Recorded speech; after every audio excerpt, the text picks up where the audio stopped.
Students, ivy technical classes के अंदर आप सबका स्वागत है। आज हम लोग 2022 यानी आज के दिन जो टेस्टिंग एंड मेंटेनेंस का एग्ज़ाम हुआ है 11 जून को, उसका हम लोग एमसीक्यू डिस्कस करने जा रहे हैं। तो टेस्टिंग एंड मेंटेनेंस 6 सेमेस्टर का जो सब्जेक्ट है 2022 यानी आज के दिन में 11/6 को पूछा गया है, उसका एमसीक्यू डिस्कस करने जा रहे हैं। तो एक एक करके सारा आंसर देखिएगा और अपना मैच करके कमेंट के अंदर बताइएगा आपका कितना नंबर आ रहा है। तो थोड़ा सा क्वेश्चन यानी कि बहुत आसान भी नहीं था और बहुत ज़्यादा टफ भी नहीं था, तो एवरेज क्वेश्चन था।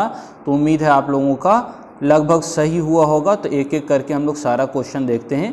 पहला क्वेश्चन पूछा गया, which of the following is are not counted among the periodic inspection, यानी इसमें से कौन सा पीरियोडिक इंस्पेक्शन नहीं है। तो ऑप्शन में दिया गया है टेयर डाउन यानी टूटना फटना, उसको मरम्मत करना। ओवरहॉल का मतलब है पूरा मरम्मत करना। ऑयल बर्निंग यानी जले हुए ऑयल को चेंज करना या उसको रिप्लेस करना। रिप्लेसमेंट ऑफ द पार्ट यानी कोई पार्ट पुर्जा टूट गया है उसको चेंज करना।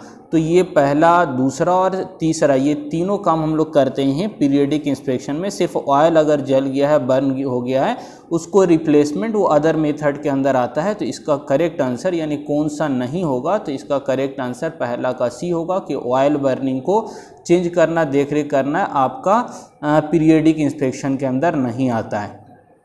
दूसरा क्वेश्चन पूछा गया, which of the following is not classified of maintenance. आसान सा क्वेश्चन है प्रीवियस ईयर का। तो टाइमली मेंटेनेंस जो होता है वो मेंटेनेंस का भाग नहीं है। तो इसका करेक्ट आंसर दूसरा का बी होगा। नेक्स्ट तीसरा नंबर क्वेश्चन में पूछा गया है, the with increase in preventive maintenance cost. अब ध्यान से समझिएगा, बहुत आसान सा, थोड़ा सा जो दिमाग लगाया होगा उसका बन गया होगा। प्रिवेंटिव मेंटेनेंस का कॉस्ट अगर बढ़ रहा है यानी आप पैसा किस में खर्चा कर रहे हैं, प्रिवेंटिव मेंटेनेंस के अंदर पैसा खर्चा कर रहे हैं, तो ऑब्वियस है कि आपका ब्रेक डाउन का जो मेंटेनेंस होगा वो कॉस्ट उसका क्या हो जाएगा, कम हो जाएगा। क्योंकि आप पहले ही प्रिवेंटिव मेंटेनेंस मतलब पहले मेंटेनेंस कर दे रहे हैं ताकि वो टूटे फटे नहीं। तो अगर पैसा प्रिवेंटिव मेंटेनेंस के अंदर लगाइएगा तो ब्रेक डाउन का जो पैसा होगा वो क्या हो जाएगा, घट जाएगा, रिड्यूस हो जाएगा। तो ब्रेक डाउन का पैसा क्या होगा, डिक्रीज। तो इसका करेक्ट आंसर क्या होगा, बी होगा।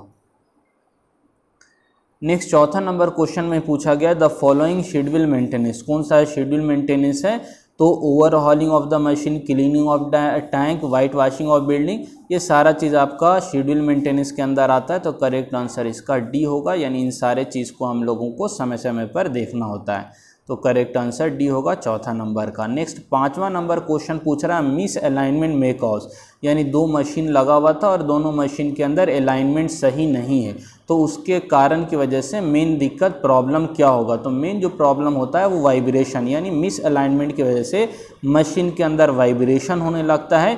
और ये ब्रेकेज ऑफ द शाफ्ट, ये आपका फाउंडेशन बॉल का टूट जाना, ये बहुत आगे की चीज़ है, यानी ये सब पॉसिबल नहीं होता। जनरली क्या होता है, वाइब्रेट होता है मशीन अगर मिस अलाइनमेंट होता है तो आपका करेक्ट आंसर क्या होगा, इसका बी होगा पांचवा नंबर क्वेश्चन का। छठा नंबर बहुत आसान सा क्वेश्चन, इंसुलेशन रेजिस्टेंस किस लिए यूज़ करते हैं, तो मेगा आपका यूज़ किया जाता है। करेक्ट आंसर सी है। नेक्स्ट सातवां नंबर क्वेश्चन पूछा गया है, when the rotor of 3-phase induction motor is block it's rotor frequency will be. अगर रोटर इसका क्या है, ब्लॉक है, तो उस समय फ्रीक्वेंसी की वैल्यू क्या होगी।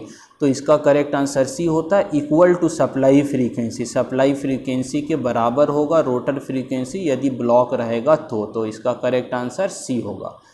नेक्स्ट आठवां नंबर क्वेश्चन पूछा गया है, the efficiency of two identical transformer under load condition can be determine. तो दो आइडेंटिकल ट्रांसफार्मर को किस में हम लोग कनेक्ट करते हैं, तो अच्छे से आप लोग पढ़ा होगा, बैक टू बैक टेस्ट के अंदर हम लोग दो आइडेंटिकल ट्रांसफार्मर को कनेक्ट करते हैं और उसका परफॉर्मेंस एफिशिएंसी वगैरह निकालते हैं। तो इसका करेक्ट आंसर क्या होगा, बी होगा आपका बैक टू बैक टेस्ट, हम लोग टू आइडेंटिकल ट्रांसफार्मर को कनेक्ट किया जाता है। नेक्स्ट आपका 9 नंबर क्वेश्चन के अंदर पूछा जा रहा है, which of the following not routine test on transformer. कौन सा रूटीन टेस्ट नहीं है ट्रांसफार्मर में, तो इसका करेक्ट आंसर सी होगा। आप देखिए यहाँ पर रेडियो इंटरफेरेंस, आप सारा टेस्ट पढ़ा होगा, यानी आप कोर इंसुलेशन वोल्टेज टेस्ट हो गया, इंपेडेंस टेस्ट हो गया, पोलैरिटी, ये सारा टेस्ट पढ़ चुके हैं। रेडियो इंटरफेरेंस टेस्ट की बात कहीं पर नहीं आई थी। तो यहाँ पर हम लोग रूटीन मेंटेनेंस के अंदर ट्रांसफार्मर का रेडियो इंटरफेरेंस टेस्ट जनरली नहीं करते हैं। तो ये आपका सी आंसर करेक्ट होगा क्वेश्चन नंबर 9 का।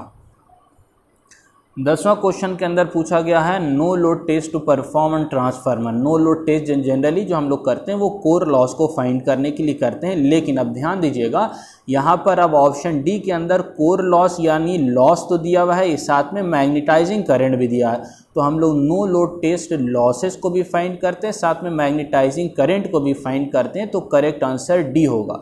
अगर मैग्नेटाइजिंग करंट नहीं दिया होता, केवल लॉस कोर लॉस होता, तो करेक्ट आंसर कोर लॉस होता है, लेकिन यहाँ पर मैग्नेटाइजिंग करंट भी फाइंड किया जाता है लॉसेस के साथ, यानी हम लोग कोर लॉस भी फाइंड करते हैं, साथ में मैग्नेटाइजिंग करंट भी फाइंड करते हैं, इसीलिए इसका करेक्ट आंसर क्या होगा, डी होगा 10 नंबर क्वेश्चन का। 11 नंबर क्वेश्चन में पूछा गया during open circuit test of transformer. Open circuit जब हम लोग टेस्ट करते हैं तो जो वोल्टेज होता है, हम लोग सप्लाई देते हैं यहाँ से ट्रांसफार्मर को, वो कौन सा वोल्टेज देते हैं, तो रेटेड वोल्टेज दिया जाता है। ओपन सर्किट टेस्ट में हम लोग प्राइमरी सप्लाई टू रेटेड, ये वाला कहाँ गया, primary supply to the rated voltage, आपका करेक्ट आंसर ए होगा। और बाकी हम लोग जब शॉर्ट सर्किट करते हैं तो उसमें रेटेड वोल्टेज से कम देते हैं, ऑटो ट्रांसफार्मर लगाकर वोल्टेज की वैल्यू धीरे धीरे इंक्रीज करते हैं, जब रेटेड करंट मिल जाता है तो फिर वोल्टेज बढ़ाना हम लोग बंद कर देते हैं, तो उसमें रेटेड वोल्टेज अप्लाई नहीं किया जाता है, लेकिन आपका नो लोड या ओपन सर्किट टेस्ट में हम लोग रेटेड वोल्टेज अप्लाई करते हैं, तो इसीलिए इसका करेक्ट आंसर ए होगा। नेक्स्ट पूछा गया बहुत आसान सा क्वेश्चन है, which of the following is not a part of transformer installation.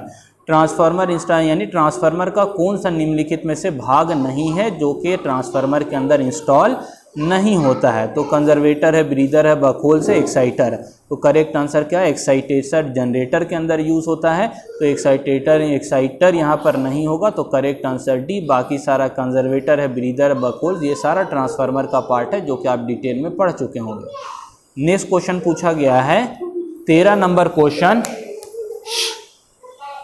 13 number question में पूछा गया है which of the following is required to draw the circle diagram for an induction motor होगा। इंडक्शन मोटर के लिए हम लोगों को सर्किल डायग्राम ड्रॉ करने के लिए क्या क्या चीज़ चाहिए होता है, तो block rotor test, no load test, stator rating, ये सारा कुछ चाहिए होता है, तो इसका करेक्ट आंसर डी हो गया।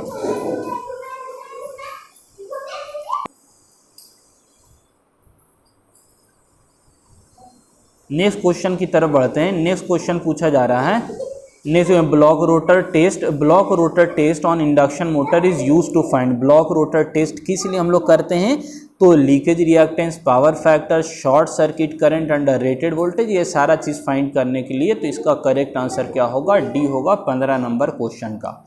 16 नंबर क्वेश्चन में पूछा गया है, ये 14 नंबर क्वेश्चन था। 15 नंबर क्वेश्चन पूछा गया है in an alternator zero power factor method. Zero power factor किस लिए हम लोग यूज़ करते हैं, किस चीज़ को फाइंड करने के लिए, तो वोल्टेज रेगुलेशन को फाइंड करने के लिए अल्टरनेटर में ज़ीरो पावर फैक्टर मेथड का उपयोग किया जाता है, तो इसका करेक्ट आंसर क्या होगा, डी होगा, वोल्टेज रेगुलेशन 15 नंबर क्वेश्चन का। 16 नंबर क्वेश्चन पूछा गया alternator to put in parallel which of the following factor should be identical for both. दो अल्टरनेटर को पैरेलल में कनेक्ट कर रहे हैं बस बार से, तो वहाँ पर क्या कंडीशन देखना होता है, तो फ्रीक्वेंसी सेम होना चाहिए, फेज एंड सीक्वेंस भी सेम और वोल्टेज भी सेम, यानी ये सारा चीज़ आपका होना चाहिए और इसी को सिंक्रोनाइजेशन कहा जाता है, तो करेक्ट आंसर डी होगा।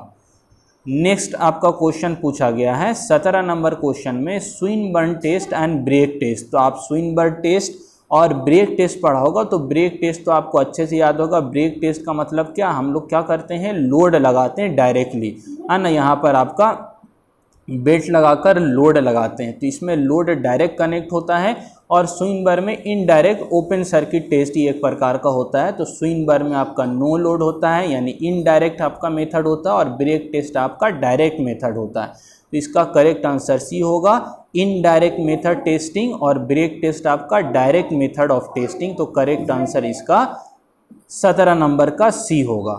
नेक्स्ट 18 नंबर क्वेश्चन में पूछा गया है which of the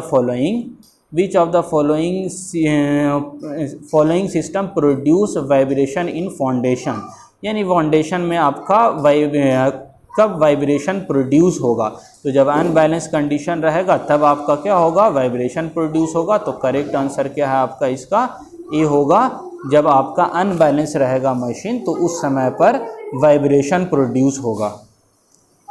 next 19 number question में पूछा गया है flange coupling is use to connect two shaft. Flange coupling का हम लोग क्यों यूज़ करते हैं, या इसके हम लोग कनेक्ट करने के लिए flange coupling use to connect two shaft, दोनों शाफ्ट को किस तरह से कनेक्ट किया जाता है।